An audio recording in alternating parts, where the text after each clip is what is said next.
Akhlak Nabi itu bisa buat orang yang benci sama beliau jadi jatuh hati kepada beliau. Kalau kita udah jatuh hati jadi benci. Kebalik. Nabi orang yang marah kepada beliau jadi jatuh cinta. Kita hampir jatuh cinta jadi marah. Kebalik nih akhlaknya. Berarti kita harus belajar banyak nih dari Rasulullah tentang akhlak. Beliau tuh bisa bikin seorang perempuan yang suaminya baru terbunuh, ayahnya terbunuh, pamannya terbunuh, saudaranya terbunuh dalam perang Khaybar. Yang dia bilang orang yang paling saya benci di muka bumi adalah Muhammad. Terus tiba-tiba yang namanya Muhammad datang menghampirinya di dalam tendanya, ditemani oleh beberapa orang sahabat. Lalu kisah itu diriwayatkan, Nabi datang dengan raut wajah yang penuh empati. Dengan raut wajah yang penuh empati. Bukan raut wajah orang yang sebagai pemenang perang. Kan Nabi menang perang waktu itu. Sebagai seorang tuan, bukan. Yang empati. Yang kayak sahabat banget gitu. Datang Nabi duduk di sebelah Sofia. Sofia diam aja, marah banget. Cuma dia gak bisa ngapa-ngapain karena dia berstatus tawanan perang. Mau gimana coba? Mau dia tusuk? Gak bisa, dia sendiri. Dan dia takut bahwa dia akan diperlakukan seperti umumnya orang memperlakukan tawanan perang. Karena dia belum paham, belum kenal Rasulullah. Dia kaget ketika Rasulullah SAW minta maaf sama dia. Kaget, gak ada cerita orang dalam perang yang menang minta maaf kepada yang kalah. Ada gak cerita kayak gitu? Gak ada tuh. Yang menang minta maaf sama yang kalah. Maaf ya kami menang. Jangankan perang, sepak bola aja susah nyari yang kayak gitu kan ya. Ini akhlak nih untuk kita teman-teman di Bandung dengan Persibnya, nanti di Jakarta dengan apa Jakarta teh? Persijanya. Nanti yang menang siapapun yang tanding, maaf ya menang. Dari mana lo akhlak kayak gitu? Rasulullah.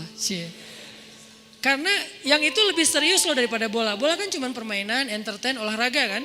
Gak seserius perang. Perang itu serius. Kalah itu meninggal artinya terbunuh. Kalau kita kalah paling ya kurangnya apa? Nggak dapat skor gitu, nggak dapat poin. Kalau itu kalah terbunuh. Nabi datang minta maaf dengan ekspresi empati yang tinggi, yang dalam. Nabi itu kayak ngerasain banget perasaan Sofia. Minta maaf, menjelaskan.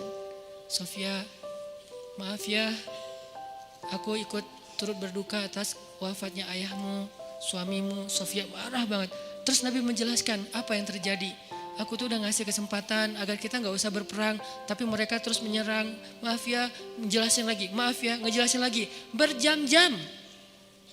Seolah-olah Nabi yang minta pengampunan kepada Sofia.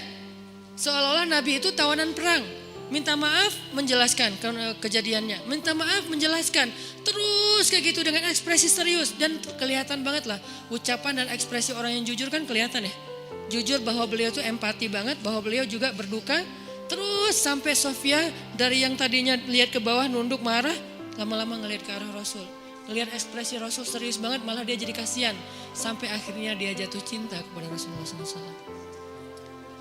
Kata Sofia, ketika Rasulullah SAW datang kepada saya, waktu itu dia adalah orang yang paling saya benci di muka bumi. Tapi dia terus meminta maaf dan menjelaskan. Meminta maaf dan menjelaskan. Sampai akhirnya dia menjadi orang yang paling saya cintai di muka bumi. Akhlak Rasul. Rasulullah gak mengatakan Allah berfirman wahai Sofia. Enggak, belum ke sana. Akhlak dulu, baru nanti ajarin. Tarbiyah namanya kan ya. Sesungguhnya di dalam Al-Quran ada ayat tentang orang-orang yang kafir yang telah mati terbunuh.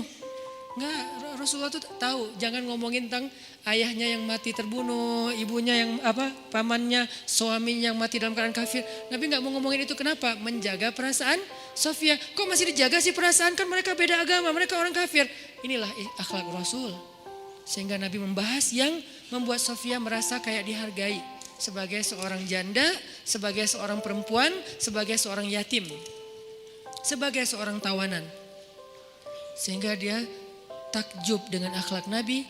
Akhirnya dia cerita, ya Rasulullah, belum beriman udah manggil, ya Rasulullah, saya pernah bermimpi bahwa dalam mimpi saya melihat ada rembulan di atas kota Madinah, lalu jatuh ke pangkuan saya.